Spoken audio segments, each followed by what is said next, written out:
Well, thank you for being here in person. Those of you on Zoom, can you hear me? Yeah. Okay, we're having some technical issues with our camera, so instead of you having to look at my back the whole time, I'm just going to be a voice on your computer, if that's okay. We are recording this, so don't feel like, you have to follow along with everything. This will be available to you later too. And I appreciate everyone's patience as we worked through that.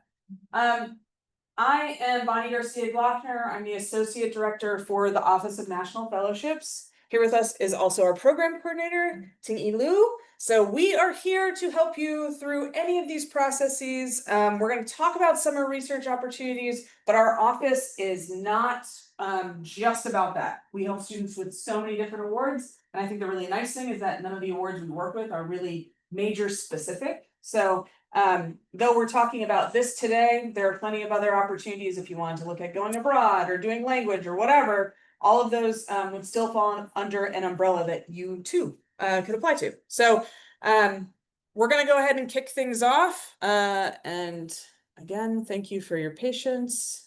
So why do summer research?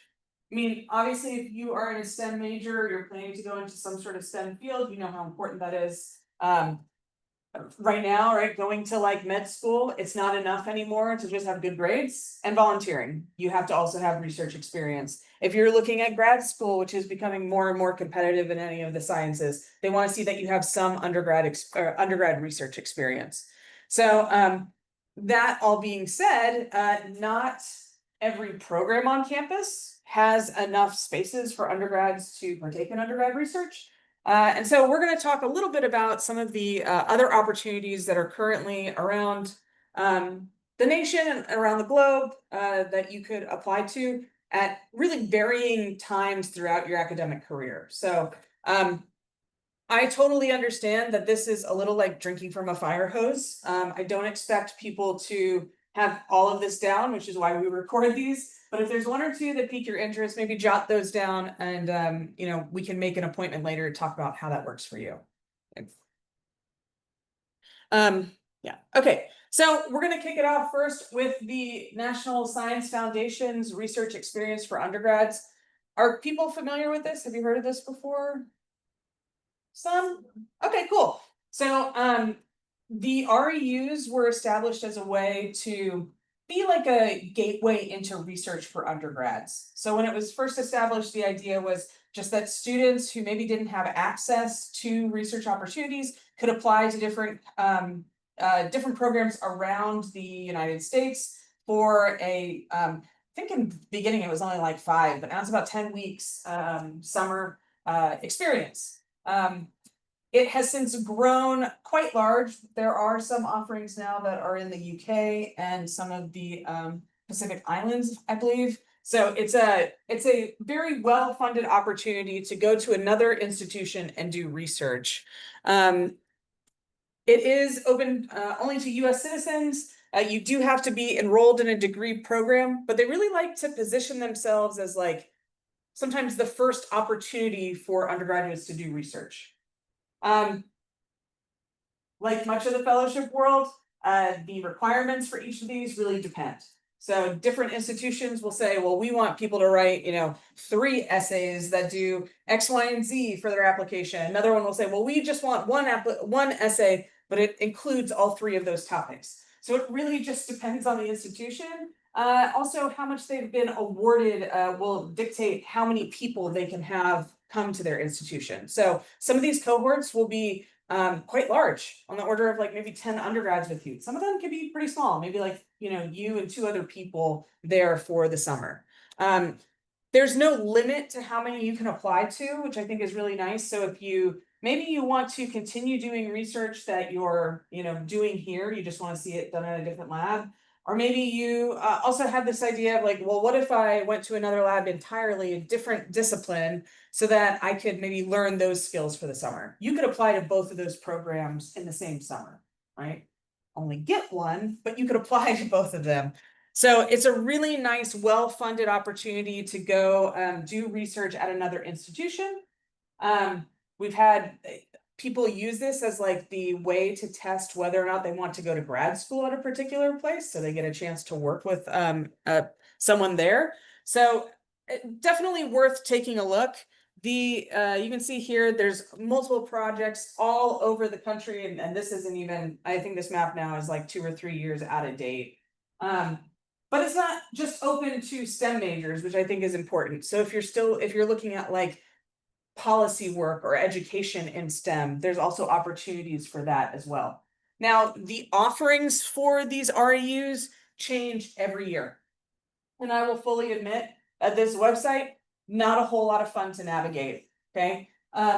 Some of these institutions will have funding for multiple years, and sometimes it's only just for that 1 year, right? And they can like reapply for funding. So really a mixed bag of what's going to be available. I will say that usually these are opening up about now. Some of them will be due before Christmas or before the holidays. And then quite a few of them will be due like in February. So we start working with students on this like as early as right now, but that is depending on where you're looking at applying to, those can vary. I think at one point, like I worked with someone one semester that applied to like, and I'm gonna preface this by saying I don't recommend this, but they applied to like 9 different REUs. Okay. So we were pretty much working on an REU every single week through about the middle of February. So just know that it is a very wide range of when these become available. But typically students know by early April whether or not they've gotten these positions, so that they can make plans for the summer. But if you do have questions about this or you want to talk more, maybe you're coming across somewhere it's like, well, they're not, it doesn't look like they're offering the REU, but it's still listed, right? That occasionally happens. I usually tell people to still reach out to that institution because it may be that they no longer have NSF funding, but they have other funding available, and it's just a matter of reaching out, right? That's not the case all the time, but it doesn't hurt to ask and start establishing that network, which is really at the heart of NSF REUs.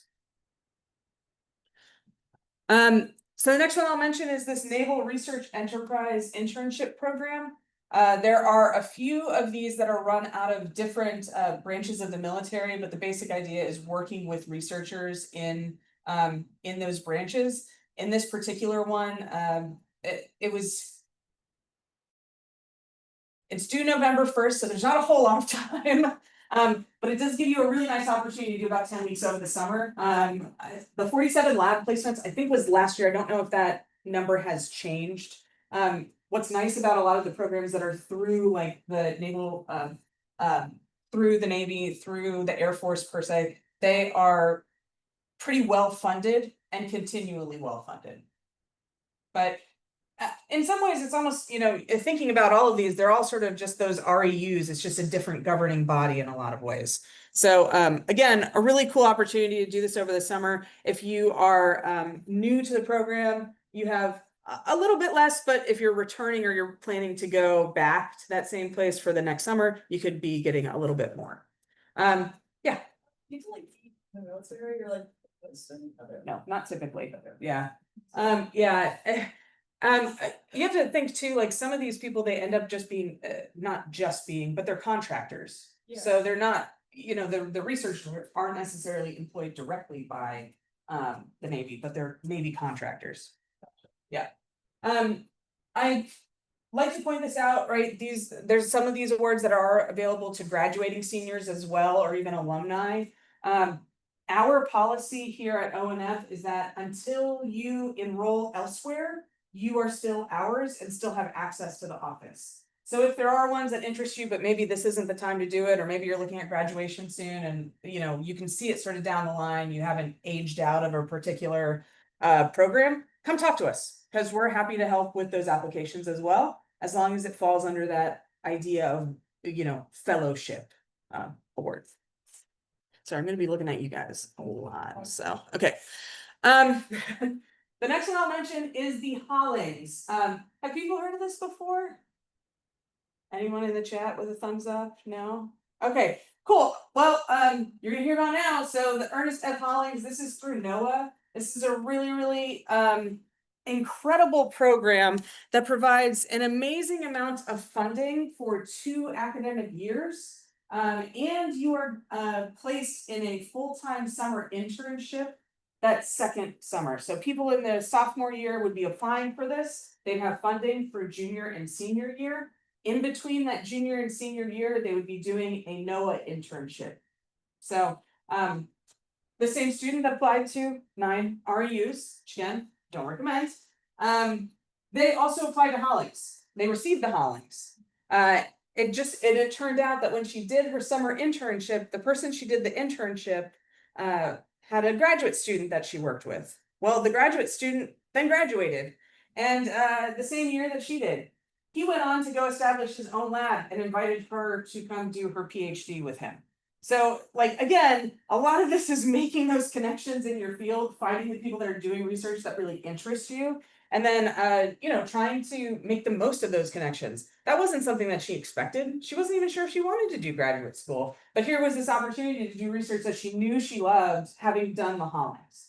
So I definitely recommend it. They have their own symposium too, which is really really cool. And they provide some funding for you to go to different conferences to talk about your research as a Hollings. So if you're interested in any of these, it says declared major in these, but really if you're interested in any of the fields that are listed here too, and you can make the case for why the research you're doing or the major that you have, if it's outside of the ones listed, makes sense for the NOAA mission, that's what they really care about.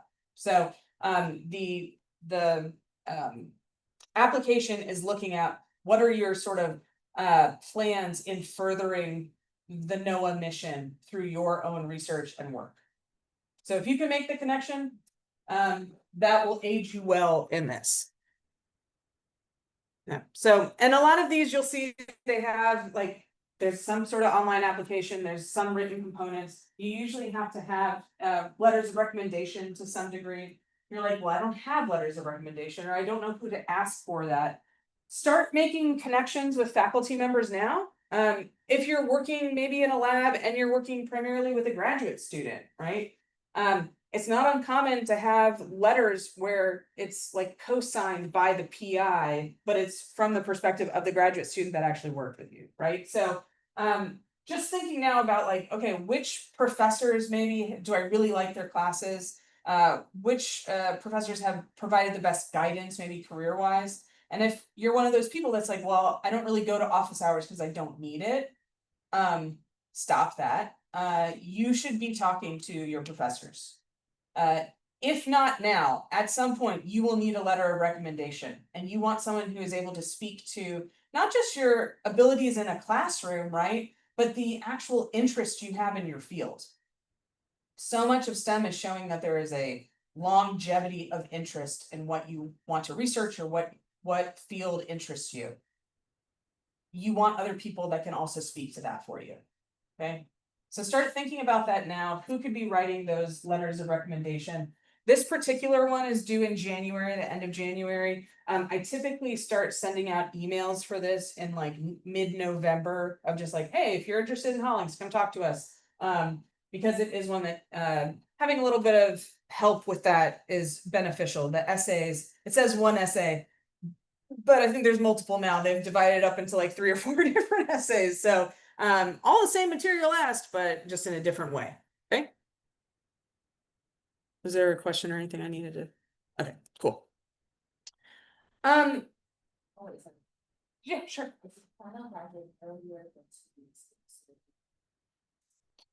So the short answer is it depends. They would prefer that you have the 2 years, and I think they'll only pay for you to have those two. They'll only pay for however long you're in school. If you, I think at least what they've done previously is that if you knew that you were graduating, you were less likely to get it because they want you there for the full 2 years. So decide to do with that information what you will.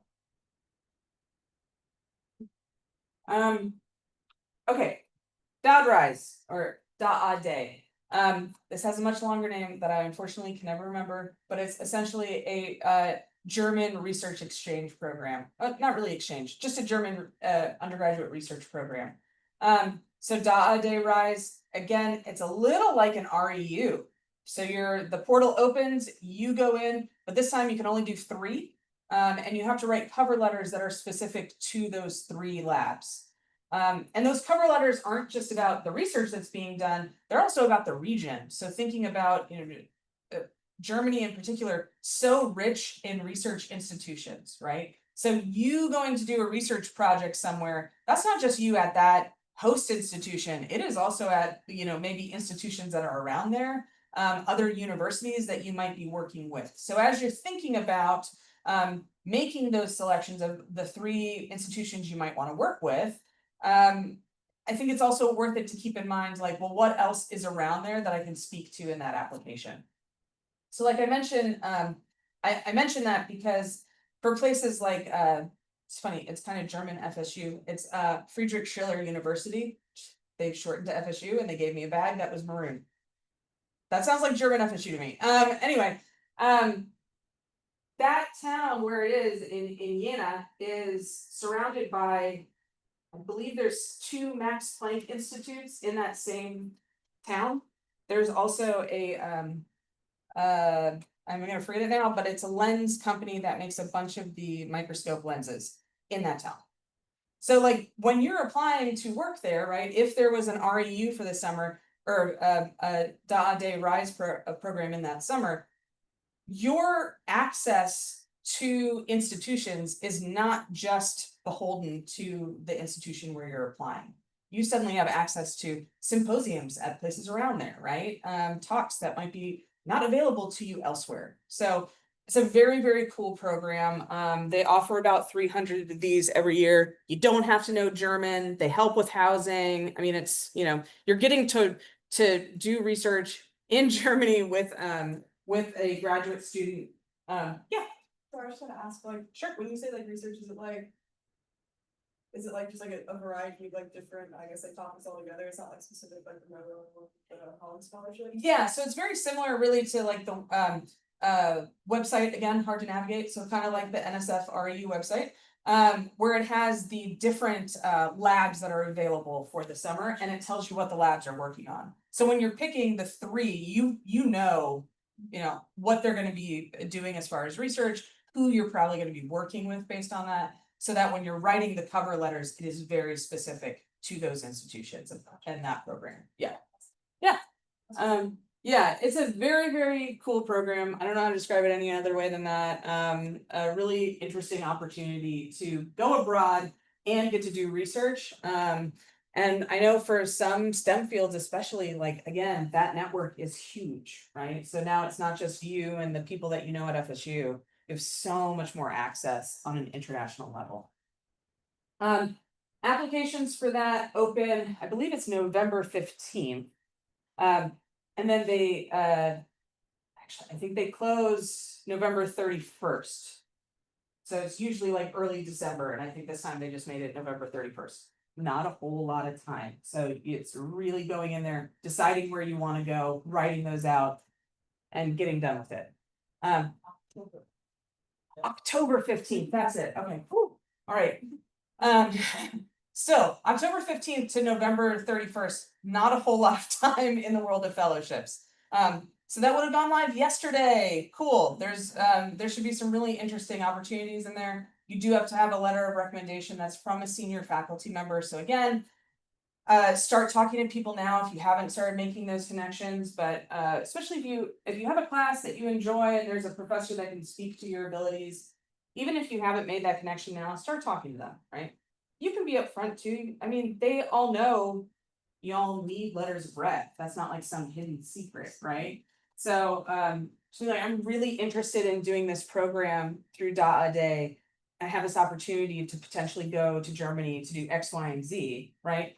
Yeah, they may want to meet with you a few times, but that's like small price to pay for establishing that connection and having a letter writer maybe even after this, right? So yes, I'm sorry. So that should be applications open yesterday, so October, and then they're due at the very end of November. There's also the Gilman Award. Is anyone here familiar with Gilman? You know Gilman? Anyone? Okay. Gilman is an international scholarship that is Pell eligible students have access to this. The idea just being, how do we get more people to study abroad, so that they can share their American experience. But they realized that in doing this, most STEM students can't take like an entire fall or spring off to go overseas. So they started doing this supplemental funding that is available that can be applied for some of those maybe smaller summer programs, especially, or maybe you're doing like a winter experience, you know, where it's maybe a week long. There's no sort of minimum requirement for how long a Gilman program is, or however long you're going to be there. You just have to make the case for why is it that you need funding for that particular thing. It says up to 6,000 because the Gilman itself has an up to 5,000 potential, and then the STEM award is another 1,000 on top of that. Okay. Again, you do have to be Pell eligible because this stacks on top of the regular Gilman award, and it's like an additional essay that you would write. But you can stack it with other things too. So if you're familiar with like idea grants through FSU, which if you're not, you'll hear about shortly. You could potentially be putting those together. If you're doing something like, you know, Global Scholars, you could do Global Scholars and get this Gilman to stack for your opportunity. The other nice thing about Gilman is that it's actually due twice a year. So we just had the fall deadline on October 3rd, but now we are already talking to people about this March 5th deadline. So if you're looking at an opportunity that is in the spring, summer, and fall, no, summer, fall, and spring, you can apply to the March deadline and use it in any of those semesters. If you are applying maybe next fall, that's when it would be available for you for the spring, summer, and fall after. So again, just a really nice way to supplement some of that funding if you're looking to do STEM research specifically, which is usually what STEM students are trying to do when they go abroad, right? Many of you already have your liberal studies. So doing some of the programs through like international programs don't always match up with what you're trying to accomplish. And this gives you that chance to go do actual research or study internship abroad and receive extra funding for that. There's also the Boren. So the Boren is a language fellowship.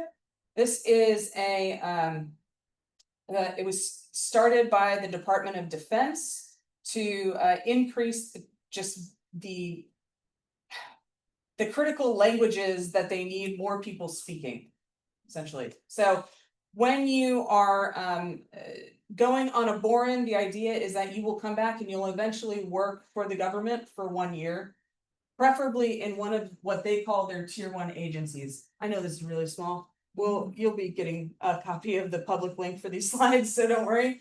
But their tier 1 agencies: Department of Defense, Department of State, Homeland Security, and the intelligence community. Yes, you can talk about the rest of the agencies in the government, but you just have to have justification for why. Easier to make a stronger case with one of the tier 1 agencies. This especially, they just noticed that they weren't getting a whole lot of people in STEM applying, because with Boren, you were away for up to the entire year. That can be really, really difficult, especially if you're taking classes in sequence for a degree. So they started a special funding that is only available to STEM students that would allow you to go over a summer and do an intensive language study abroad.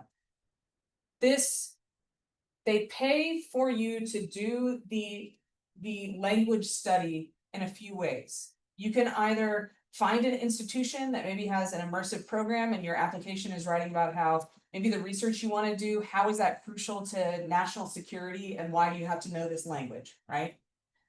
The other way that people will sometimes do this is they'll apply to do like an internship abroad or to do research abroad.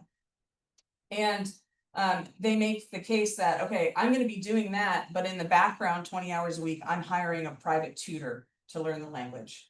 So Boren will help you fund either of those scenarios. It's just a matter of what works best for you. But with undergrads, they do allow now this special STEM funding over the summer. So this is one that if you meet the campus deadline, which is in November, We will pair you up with a faculty member so that you also get a chance to get another set of eyes on your application.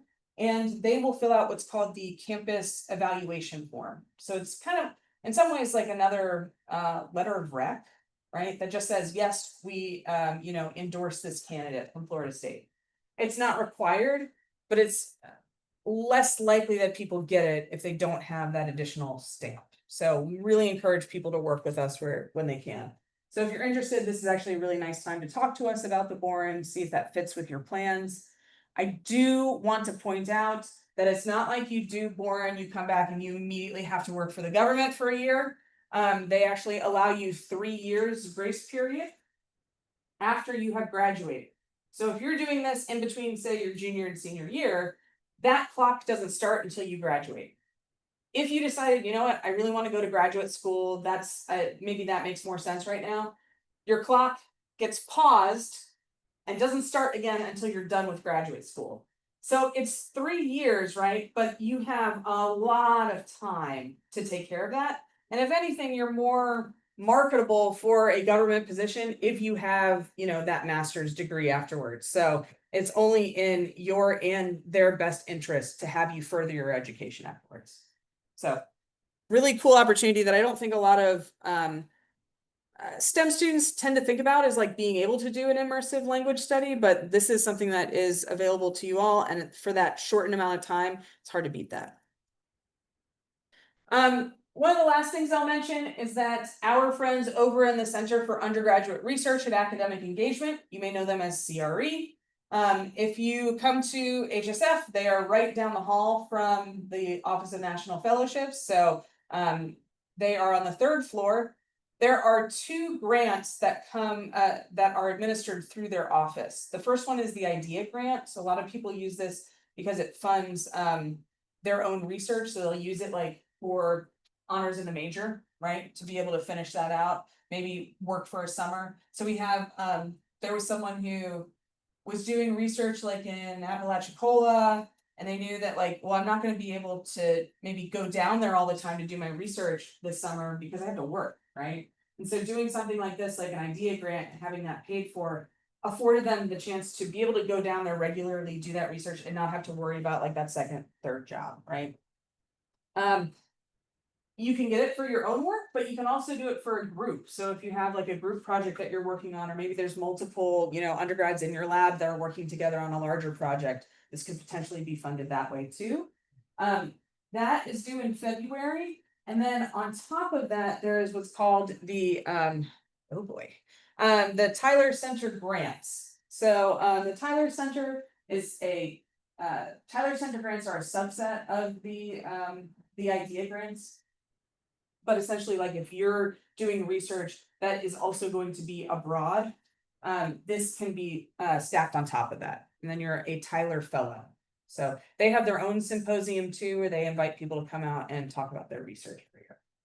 So that's why they're both due in February. I think the Tyler Center has just very firmly said February 2nd is when you have to have stuff in so that they can process everything too.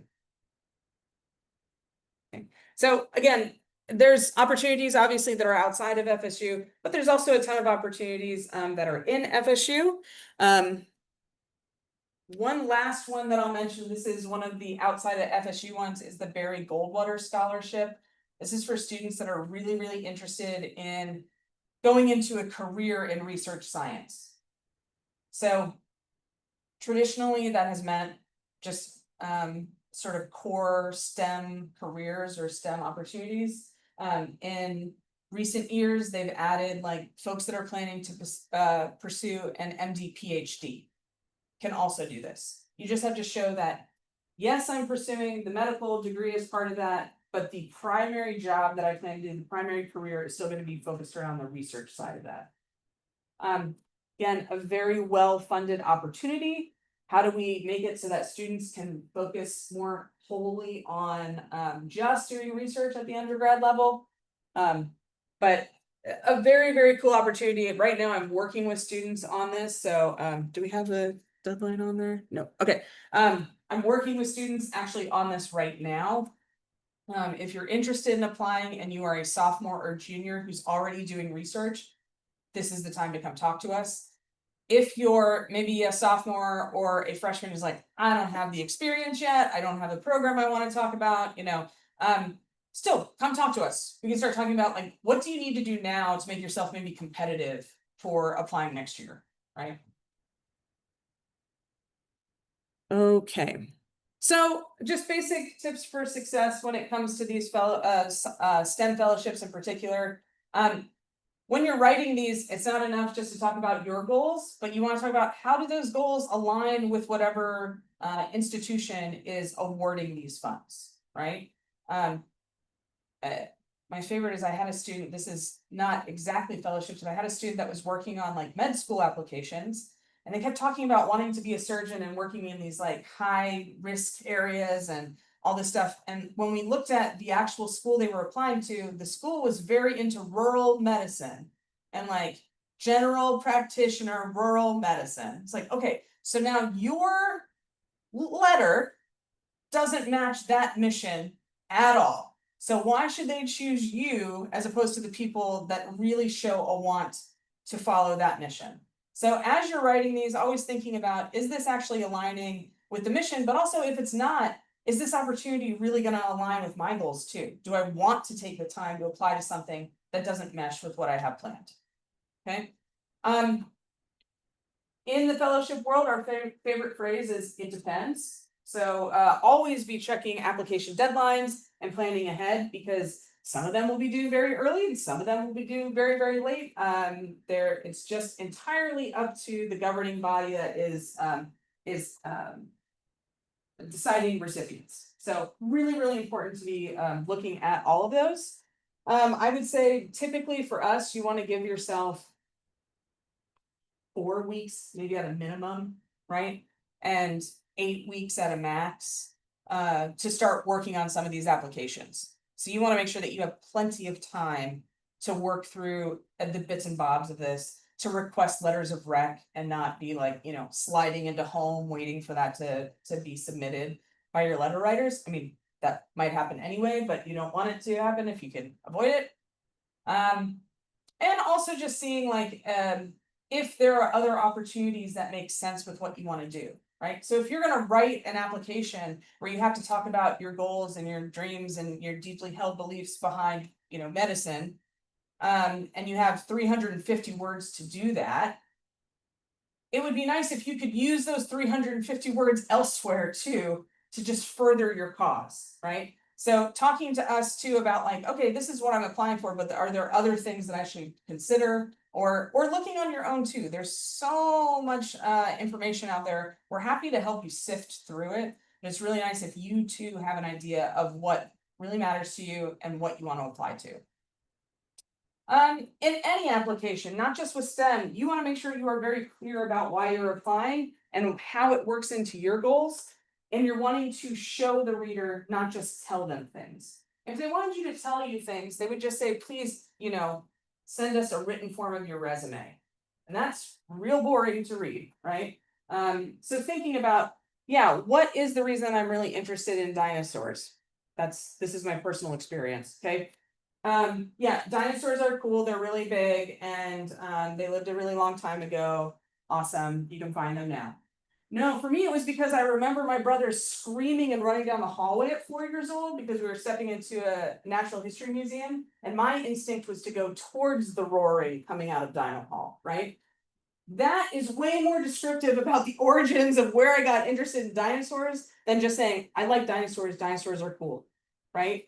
So thinking about what were those moments, those sort of keystone moments for yourself of why you decided to go into a particular field. It doesn't have to be something grandiose, but usually if you're in a field, especially with STEM, there's something that appeals to you enough that you're going to sit through, Calc 3. There's something that appeals to you enough that you're thinking, yeah, biochemistry lab is worth it. So thinking about what those things are now, I don't think it hurts to have a journal actually and start keeping track of like, okay, if I'm in a research lab, maybe what are the skills that I'm learning while I'm here that I didn't know beforehand, right? You go back later to write about that experience, you can cut to very specific skills that you picked up while you were there. You're not having to try to figure it out as you go. Small bullet journal, small little moleskin, I had a student that just had it in his back pocket and he put a little tab every time he did a different lab or a different, even if it was just a class, and he was like, well, that was really cool and I didn't think I'd ever do something like that, right? Write it down. Nice, easy way to remember the things that really had an impact on you.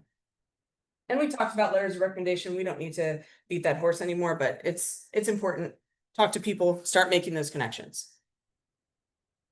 So why work with us? Well, as I mentioned, you are having to write your deeply held beliefs behind why you're doing things in 350 words. That is not a lot of space, right? That's not the case for every award, but it is the case for many of them. So we hope that by working through with our office, we're taking some of the sting out of that process. So we work really closely with students on identifying awards, but then we're also working with them on that one-to-one mentoring, editing, just bouncing ideas off of each other, right? Some of the students I'm working with now, I'll maybe see them 5 or 6 times in the course of working on their application, because we're talking about as early as brainstorming all the way through those like final edits, right? Maybe sometimes it's talking about like, well, what questions might I expect on like an interview, So we're trying to make sure that you feel prepared in a lot of different ways for these different applications. The hope is that you work with us, you feel like you can better articulate the things that matter to you, why you're in the field that you're in, what your aspirations and goals are, and that you are more prepared for everything that comes next, whatever that will be. These are sort of our tenets of like, in working with us, you should feel like all of these things are happening. And if we're not doing all of these things, then we're not really doing our job. So this is like almost like we say why work with us, but this is sort of like our promise to you, right? Like getting this skill, being able to talk about who you are, what matters to you, why it is that you're doing the things you're doing, and how you have been working towards those goals is so crucial for any major, any career. And so we're here to help with that process. Okay, so as you can see, we are currently a very boutique office. It is the 3 of us and 2/3 of us are in this room right now. So you can contact us individually, but I think the easiest way to contact us and get on our books so that we can meet with you is to email us. So that onf@fsu.edu. And then here's the second part of that. Send us an email telling us who you are, what you're interested in, and then here's my availability for the next 2 weeks, right? Cut out the middleman, because the first thing we're going to do if you contact us, be like, hey, thanks so much. When are you available, right? So just tell us. The more availability you have, the better, but we get that sometimes students have a very packed schedule, and we're here 8 to 5, Monday through Friday. So we also can't meet with you Saturdays at 2, right? So yeah, email us. That is the best way to get in touch with us. Let us know when you're available, and we will, one of us will respond with a meeting time. If you'd like to follow along, we do have an Instagram and a LinkedIn. Oftentimes we're posting about different workshops that we are hosting. But we also like to highlight student recipients. So it's very, very common for us to also talk about like, hey, this award got picked and 3 FSU students were selected, right? So we get to tell you a little bit more about their story too.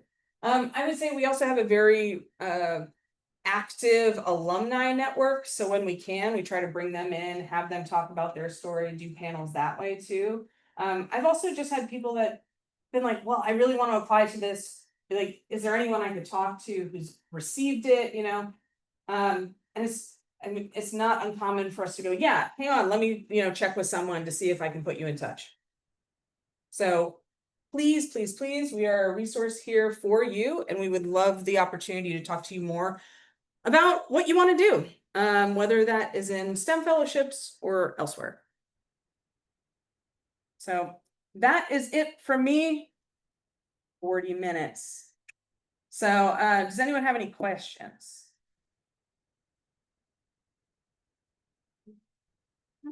I don't know, I'm writing out like notes and stuff.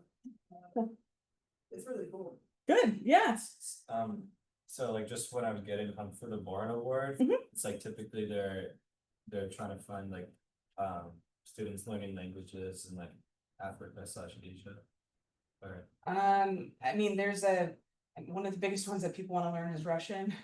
And they're doing it in like Eastern Europe, so, I got you. so I think it just depends on, when you're writing the application, you're writing it from the point of view of why is that language important to national security? On their website, they list like, here are our preferred languages. And then here's the preferred countries.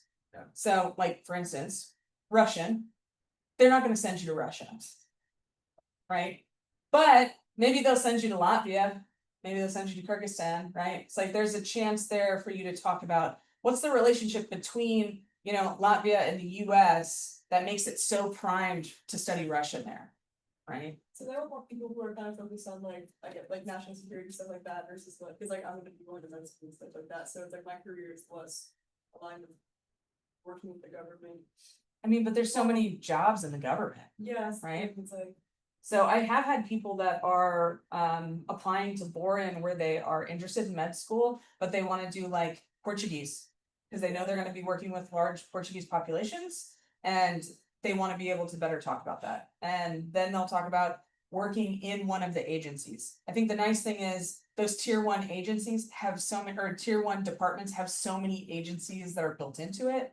So if you're thinking about like, well, I don't really want to work with one of them, I want to work with one of these like tier 2 or tier 3, there's probably a job in one of the tier 1s that matches it right to that job, Yeah. right? Because your application will be better received if it's through one of those.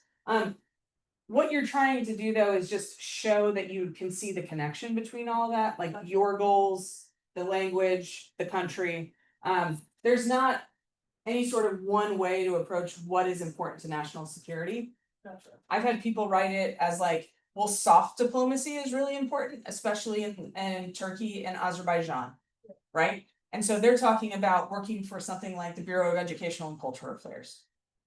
And then I've had people that are like, well, cybersecurity is actually really important to national security, which is why I'm going to Latvia to study Russian, right? Like, and they talk about Russian hacking and like all of that, right, as part of their national security essay. And then in that essay too, they're focusing on, okay, now that you know why the language and the region is important for US national security, here's how my goals align with that topic.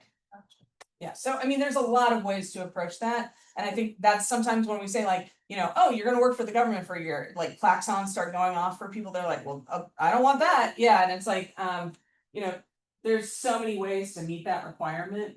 And I think what's really nice is they give you an advisor too when you go through that, who is helping you afterwards just to find a position. So as long as you're in contact with them. It sounds really cool, just Yeah. like, I feel like it'd be kind of random, like, oh yeah, I'm doing this thing, like, I Yeah. studied language, also, just like, how can I help you, like. If you can find the connection, we will gladly work with you on that. Yeah. So, yeah. Any other questions? Anything in the chat? Do you have any research or conclusions regarding that to? That related, okay. Not anything that is specifically vet related, though I will say that like with the Goldwater, there is a place where you can put down, like, I am interested in going to vet school as part of this. You just have to show how you're going to be doing more of the research side of veterinarian medicine. I have had students that are looking at vet school that have done some of the REUs in the past. But they're, looking at a very specialized part within the life sciences. So you can go in, or used to be able to go into the REU website and search by discipline. And so they're sometimes finding things that are adjacent to what they want to do. I mean, nothing here is like super, it's not typically funding for school, except like, where Hollings or like the Goldwaters are concerned. It's more about like, how can we find opportunities that are supplementing what you're already trying to accomplish, so that you're just a better candidate for the thing you're trying to apply to down the road? So it's like, I don't know, I talked about, or I did like, there's like the things on Fridays and like the, thing. Yeah. The student meetings, and it's like STEM research. Mhm. I don't know, they have a name, or it sounds. like, Okay, it sounds yeah. something. Mhm. And I talked to them and they were like, oh, research. I was like, yeah, research companies, all that stuff. And I was like, I am doing cheap, like Martian cheese or whatever. I can't meet like in the fall. They looked at me and they're like, you can't do any research labs, like at all. So I'm like, Yeah, but I think that they're really cool. And like, I was like, dude, I'll be happy to just sit there and run numbers. Like, I don't care. That's like my kind of deal, that kind of stuff. Yeah. So, like, do you think they have like positions like that too, where it's just like, they might in the RUs. I mean, it's really like a grab bag every year, like who gets funded and what's happening with that. The other thing too is if you are looking at like research down the road potentially, there are other like graduate fellowships that we could talk about, but it would really depend on like how do you want to use your degree moving forward, gotcha. especially for the grad funding ones. So, yeah. Any other questions? If not, you can leave too. I don't wanna, you're not beholden to stay here. All right, well, if that's it, thank you very much, everyone, for your time. I appreciate it. Please help yourself to snacks if you're here. If you're in Zoom land, just know that there are snacks and swag consistently at all of our workshops. And we would love to see you in person as well. But yeah, thanks so much, everyone. Okay. Appreciate it. Thank you.